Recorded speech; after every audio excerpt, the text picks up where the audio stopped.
ಪಕ್ಷವಾಗಿರ್ತಕ್ಕಂಥ ಜನತಾದಳದ ಜೊತೆಗೆ ಸಮಾಲೋಚನೆ ಮಾಡಿ, ಕೇಂದ್ರೀಯ ನಾಯಕರ ಜೊತೆನಲ್ಲಿ ಸಮಾಲೋಚನೆ ಮಾಡಿ ಅಭ್ಯರ್ಥಿಗೆ ಸಂಬಂಧಿಸಿದಂತೆ ನಿರ್ಣಯ ಮಾಡಬೇಕು ಅನ್ನುವಂಥ ತೀರ್ಮಾನಕ್ಕೆ ಕೋರ್ ಕಮಿಟಿ ಬಂದಿದೆ.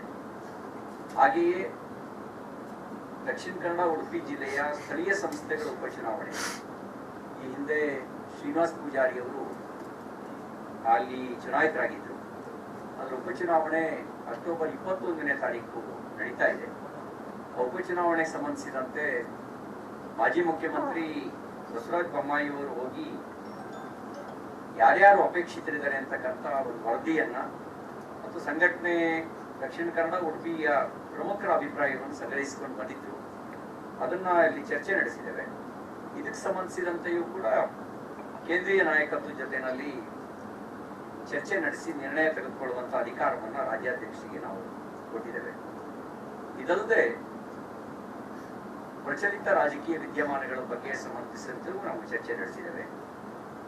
ನಿರಂತರವಾಗಿ ಸರ್ಕಾರದ ಮೇಲೆ ಬರ್ತಿರ್ತಕ್ಕಂಥ ಆಧಾರ ಸಹಿತವಾಗಿರ್ತಕ್ಕಂಥ ಭ್ರಷ್ಟಾಚಾರದ ಆರೋಪಗಳು, ಅದರ ವಿರುದ್ಧ ಇನ್ನಷ್ಟು ನಾವು ಜನಾಂದೋಲನವನ್ನು ರೂಪಿಸುವಕ್ಕೆ ಸಂಬಂಧಿಸಿದಂತೆಯೂ ಕೂಡ ಚರ್ಚೆ ನಡೆಸಿದ್ದೇವೆ. ಈ ಸರ್ಕಾರದ ಹಿಂದೂ ವಿರೋಧಿ ನೀತಿ, ಗಣೇಶೋತ್ಸವಗಳ ಮೇಲೆ ನಿರ್ಬಂಧ ಹೇರ್ತಾ ಇರೋದು, ಗಣೇಶ ಉತ್ಸವದ ಮೆರವಣಿಗೆಗಳಲ್ಲಿ ಪಾಲ್ಗೊಳ್ಳಬಾರದು ಅನ್ನುವಂಥ ದಿಗ್ಬಂಧನವನ್ನ ವಿಶ್ವ ಹಿಂದೂ ಪರಿಷತ್, ಹಿಂದೂ ಜಾಗರಣ, ಬಜರಂಗದಳದ ಮುಖಂಡಗಳ ಮೇಲೆ ಹಾಕ್ತಿರ್ತಕ್ಕಂಥದ್ದು, ಇದಲ್ಲದೆ ಓಲೈಕೆಯ ರಾಜಕಾರಣ,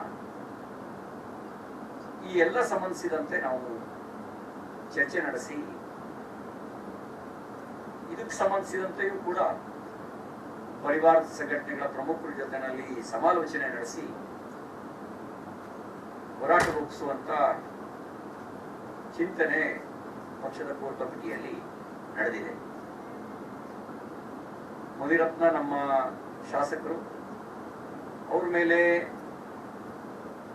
SIT ರಚನೆ ಮಾಡಿದ್ದಾರೆ. ಇಂಥದೇ ಆಪಾದನೆಗಳು ಕಾಂಗ್ರೆಸ್ ಪಕ್ಷದ ಶಾಸಕರುಗಳ ಮೇಲೆ ಬಂದಾಗ ಅವರಿಗೊಂದು ನೀತಿ, ಬಿಜೆಪಿ ಶಾಸಕರಿಗೆ ಒಂದು ನೀತಿಯನ್ನ ಅನುಸರಿಸ್ತಾ ಇದೆ. ಇದಕ್ಕೆ ಸಂಬಂಧಿಸಿದಂತೆಯೂ ಕೂಡ ಈ ಸರ್ಕಾರ ಪೂರ್ವಾಗ್ರಹ ಪೀಡಿತವಾಗಿ ದ್ವೇಷದ ರಾಜಕಾರಣವನ್ನ ಮಾಡ್ತಾ ಇದೆ. ಸತ್ಯಾಸತ್ಯತೆಯ ತನಿಖೆ ನಡೆಸೋದು ಬೇರೆ, ಪೂರ್ವಾಗ್ರಹದಿಂದ, ರಾಜಕೀಯ ದ್ವೇಷದಿಂದ, ರಾಜಕಾರಣದಿಂದಲೇ ಬದಿಗೆ ಸರಿಸಬೇಕು ಅಂತ ನಡೆಸ್ತಕ್ಕಂಥ ಸಂಚು ಬೇರೆ. ಈ ಸರ್ಕಾರ ರಾಜಕಾರಣದಿಂದಲೇ ಬದಿಗೆ ಸರಿಸಬೇಕು ಅನ್ನುವಂತ ಸಂಚು ನಡೆಸ್ತಾ ಇರ್ತಕ್ಕಂಥದ್ದು ವ್ಯಕ್ತ ಆಗ್ತಾ ಇದೆ. ಈ ಬಗ್ಗೆಯೂ ಕೂಡ ಇವರೇನು ಪ್ರಜಾಪ್ರಭುತ್ವ, ಸಂವಿಧಾನ ಅಂತ ಮಾತಾಡ್ತಾರೆ, ಆದ್ರೆ ಇವ್ರು ನಡ್ಕೊಳ್ತಿರ್ತಕ್ಕಂಥ ಸರ್ವಾಧಿಕಾರಿ, ದ್ವೇಷಪೂರಿತವಾಗಿರ್ತಕ್ಕಂಥದ್ದು, ಸಂವಿಧಾನ ಬಾಹಿರವಾಗಿ ನಡ್ಕೊಳ್ತಾ ಇದ್ದಾರೆ. ಈ ಬಗ್ಗೆಯೂ ಕೂಡ ನಾವು ಕೋರ್ ಕಮಿಟಿಯಲ್ಲಿ ಚರ್ಚೆ ನಡೆಸಿದ್ದೇವೆ. ಇದಲ್ಲದೆ ನಿನ್ನೆ ಮಾನ್ಯ ಮುಖ್ಯಮಂತ್ರಿಗಳು ತುಂಗಭದ್ರಾ ನದಿಗೆ ಬಾಗಿನ ಅರ್ಪಿಸುವ ಸಂದರ್ಭದಲ್ಲಿ ಪತ್ರಕರ್ತರು ಕೇಳಿದಂತ ಒಂದು ಪ್ರಶ್ನೆಗೆ ರೀಡು ನಾನ್ ಮಾಡಿದ್ದೇನ್ರಿ, ಸುಪ್ರೀಂ ಕೋರ್ಟ್ ಆದೇಶ ಅಂತ ಹೇಳಿದ್ದಾರೆ. ಇವರು ಅರ್ಧ ಸತ್ಯವನ್ನು ಅಷ್ಟೇ ಹೇಳಿದ್ದಾರೆ ಮಾನ್ಯ ಮುಖ್ಯಮಂತ್ರಿಗಳು. ಸುಪ್ರೀಂ ಕೋರ್ಟ್ ಕೊಟ್ಟ ಆದೇಶಕ್ಕೆ ವ್ಯತಿರಿಕ್ತವಾಗಿ ನಡ್ಕೊಂಡಿದ್ದೀರಿ, ಭ್ರಷ್ಟಾಚಾರ ನಡೆಸಿದ್ದೀರಿ ಅನ್ನುವಂತ ಆರೋಪದ ಮೇಲೆಯೇ ನೀವು ಆರೋಪದ ತನಿಖೆ ನಡೆಸೋದಕ್ಕೆ ಕೆಂಪಣ್ಣ ಆಯೋಗದ ರಚನೆ ಮಾಡಿದ್ದು. ಬಂಡೂರು ರಾಮಸ್ವಾಮಿ ಪ್ರಕರಣದಲ್ಲಿ ಜಡ್ಜ್ಮೆಂಟ್ ಕೊಟ್ಟಿದ್ದು 2010ರಲ್ಲಿ.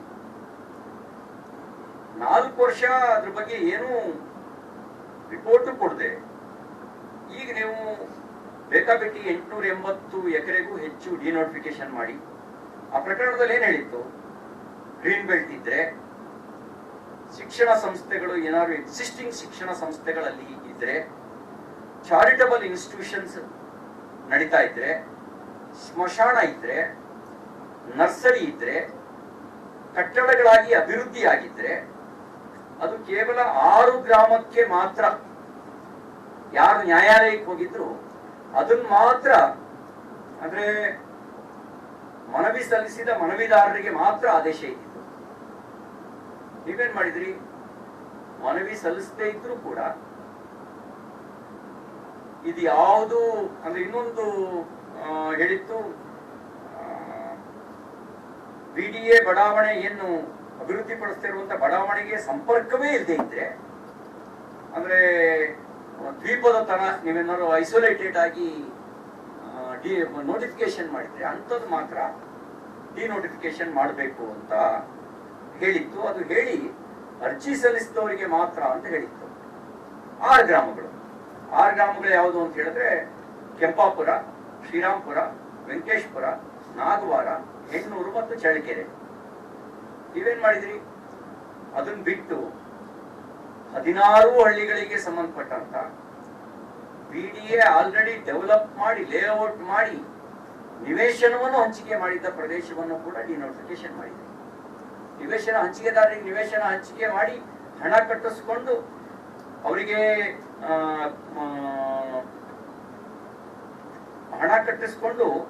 ಅವರಿಗೆ ಲೀಸ್ ಕಮ್ ಸೇಲ್ ಡೀಡು ಮಾಡಿಕೊಟ್ಟಾಗಿತ್ತು ನಿವೇಶನ ಹಂಚಿಕೆದಾರರಿಗೆ. ಅದನ್ನೂ ಕೂಡ ಡಿನೋಟಿಫಿಕೇಶನ್ ಮಾಡಿ ಆ ನಿವೇಶನ ಹಂಚಿಕೆದಾರರು ಇವತ್ತು ನಮಗೆ ನಿವೇಶನ ಕೊಡಿ ಅಂತ ಅಲಿತಾ ಇದ್ದಾರೆ. ಅವರಿಗೆ ನೀವು ಕೆಂಪೇಗೌಡ ಬಡಾವಣೆ, ಬೇರೆ ಬೇರೆ ಬಡಾವಣೆಗಳು ತೋರಿಸ್ತಾ ಇದ್ದೀರಿ. ಅವ್ರ ಹಣ ಕಟ್ಟಿದ್ದ ಅರ್ಕಾವತಿ ಬಡಾವಣೆಗೆ ಅವ್ರಿಗೆ ನಿವೇಶನ ಸಿಕ್ಕಿ ಸೇಲ್ ಡೀಡ್ ಆದ್ಮೇಲೆ ಮೋಸ ಮಾಡಿದ್ರಿ. ಯಾತಕ್ ಮಾಡಿದ್ರಿ? ಇದ್ರಲ್ಲಿ ಯಾರು ಇಂಟ್ರೆಸ್ಟ್ ಪ್ರೊಟೆಕ್ಟ್ ಮಾಡಿದ್ರಿ? ಇದರಲ್ಲಿ ಕೇವಲ ಭ್ರಷ್ಟಾಚಾರದ ಹಣಕ್ಕೋಸ್ಕರ ಮಾತ್ರ ಆದ್ಯತೆ ಕೊಟ್ರಿ. ಒಂದೊಂದು ಎಕರೆಗೆ 10 ಕೋಟಿ 15 ಕೋಟಿ ದುಡ್ಡು ತಗೊಂಡು ಡಿನೋಟಿಫಿಕೇಶನ್ ಮಾಡಿದ್ರಿ. ಇಲ್ಲದೆ ಇದ್ರೆ ಸುಪ್ರೀಂ ಕೋರ್ಟ್ ನ 6 ಹಳ್ಳಿಗೂ ಸಂಬಂಧಪಟ್ಟಿದ್ದು ನೀವು ಅಲ್ಲ ಇದು, ಅಥವಾ ಮನವಿದಾರರ ಅರ್ಜಿನ ಮಾತ್ರ ಪರಿಗಣಿಸಿಲ್ಲ. ಅವ್ರು ಏನು ಸೂಚನೆ ಕೊಟ್ಟಿತ್ತು, ಸುಪ್ರೀಂ ಕೋರ್ಟ್ ಏನ್ ಹೇಳಿತ್ತು, ಸ್ಮಶಾನ ಇದ್ರೆ, ಎಕ್ಸಿಸ್ಟಿಂಗ್ ಇನ್ಸ್ಟಿಟ್ಯೂಷನ್ಸ್ ಇದ್ರೆ ಇತ್ಯಾದಿ ಎಲ್ಲ ಏನ್ ಹೇಳಿತ್ತು, ನಿಯಮಗಳನ್ನ ಏನ್ ಹೇಳಿತ್ತು, ಆ ನಿಯಮಗಳನ್ನ ಬಂಡೂರು ರಾಮಸ್ವಾಮಿ ಪ್ರಕರಣದಲ್ಲಿ ಆ ನಿಯಮಗಳನ್ನು ಉಲ್ಲಂಘನೆ ಮಾಡಿ ನೀವು ಕೊಟ್ಟಿದ್ದೀರಿ. ಕೆಂಪಣ್ಣ ಆಯೋಗ 1900 ಪುಟಗಳ ವರದಿಯನ್ನ ಕೊಟ್ಟಿದೆ. 1900 ಪುಟಗಳ ವರದಿ ಕೊಟ್ಟಿದೆ. ವರದಿ ಯಾಕೆ ಟೇಬಲ್ ಮಾಡ್ತಿಲ್ಲ ನೀವು? ನಿಮಗೆ ಪ್ರಾಮಾಣಿಕತೆ ಇದ್ರೆ, ನಿಮಗೆ ಬದ್ಧತೆ ಇದ್ರೆ ವರದಿ ಟೇಬಲ್ ಮಾಡ್ಬೇಕಿತ್ತು ನೀವು. ಆ ವರದಿಯಲ್ಲಿ ನನಗಿರೋ ಮಾಹಿತಿ ಪ್ರಕಾರ ಎಲ್ಲೆಲ್ಲಿ ತಪ್ಪಾಗಿದೆ ಅಂತ ಹೇಳಿದ್ದಾರೆ.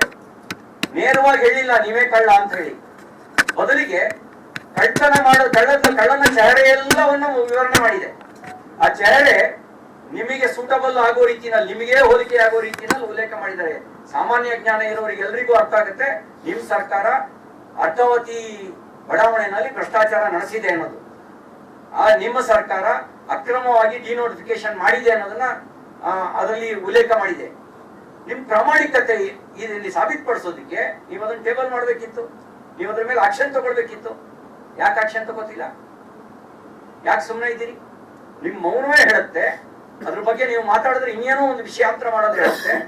ಅದರಲ್ಲಿ ದೊಡ್ಡ ಪ್ರಮಾಣದ ಭ್ರಷ್ಟಾಚಾರದ ಪಾಲು ಎರಡೂ ಕೂಡ ನಿಮಗೆ ತಲುಪಿದೆ. ಅದಕ್ಕಾಗಿಯೇ ಮೌನ ವಹಿಸಿದಿರಿ. ಅಷ್ಟು ಮಾತ್ರ ಅಲ್ಲ, ಅವತ್ತು ಸಂದರ್ಭ ಇದ್ದಂತ ಅಧಿಕಾರಿಗಳಿಗೆ ಸಂಬಂಧಪಟ್ಟಂತೆ ಕೆಂಪಣ್ಣ ಆಯೋಗ ಎಲ್ಲೆಲ್ಲಿ ತಪ್ಪು ಮಾಡಿದ್ದಾರೆ ಅಂತ ಹೇಳಿದೆ. ಆ ಅಧಿಕಾರಿಗಳನ್ನು ಆಯಕಟ್ಟಿನ ಜಾಗದಲ್ಲಿ ಕೂರಿಸಿದ್ರಿ. ರಿಟೈರ್ಡ್ ಆದ್ಮೇಲೂ ಕೂಡ ದೊಡ್ಡ ಪೋಸ್ಟ್ ಕೊಟ್ರಿ. That shows you also most corrupt. ನೀವು ಅದೇ ಹೇಳುತ್ತೆ ನೀವು ಭ್ರಷ್ಟಾಚಾರಿಗಳನ್ನು ಪೋಷಣೆ ಮಾಡ್ಕೊಂಡು ಬರ್ತಾ ಇದ್ದೀರಿ ಅಂತ ಹೇಳಿ. ಭ್ರಷ್ಟಾಚಾರಿಗಳನ್ನ ಪ್ರಾಮಾಣಿಕ ಯಾರು ಪೋಷಿಸೋದಿಲ್ಲ. ಭ್ರಷ್ಟಾಚಾರಿ ಮಾತ್ರ ಭ್ರಷ್ಟಾಚಾರಿಗಳನ್ನು ಪೋಷಿಸ್ತಾನೆ. ಭ್ರಷ್ಟಾಚಾರದ ಲಾಭ ಪಡೆದವನು ಮಾತ್ರ ಭ್ರಷ್ಟಾಚಾರಿಗಳ ಬೆಂಬಲಕ್ಕೆ ನಿಲ್ತಾನೆ. ಭ್ರಷ್ಟಾಚಾರಿಗಳ ಬೆಂಬಲಕ್ಕೆ ನಿಲ್ತವರು ನೀವೇನ್ ಪ್ರಾಮಾಣಿಕರಾಗಕ್ಕೆ ಸಾಧ್ಯ? ಈ ವಿಷಯಗಳಿಂದ ನನಗೆ ಈಗಲೂ ಅವರಿಗೆ ಆಗ್ರಹಿಸ್ತೀನಿ, ಮುಖ್ಯಮಂತ್ರಿಗಳಿಗೆ, ನೀವು ಅರ್ಕಾವತಿ ಪ್ರಕರಣಕ್ಕೆ ಸಂಬಂಧಿಸಿದಂತೆ ಕೆಂಪಣ್ಣ ಆಯೋಗದ ವರದಿಯನ್ನ ಮಂಡಿಸಿ, ವರದಿಯ ಫೈಂಡಿಂಗ್ಸ್ ನ ಮೇಲೆ ನೀವು ಕ್ರಮ ತೆಗೆದುಕೊಳ್ಳಿ. ಕ್ರಮ ತಗೊಳ್ಳದೇ ಇದ್ರೆ ನೀವು ಪರಮಭ್ರಷ್ಟು ಇದ್ದೀರಿ ಅನ್ನೋದಕ್ಕೆ ಇದಕ್ಕಿಂತ ದೊಡ್ಡ ಸಾಕ್ಷಿಗೆ ಅವಶ್ಯಕತೆ ಇಲ್ಲ.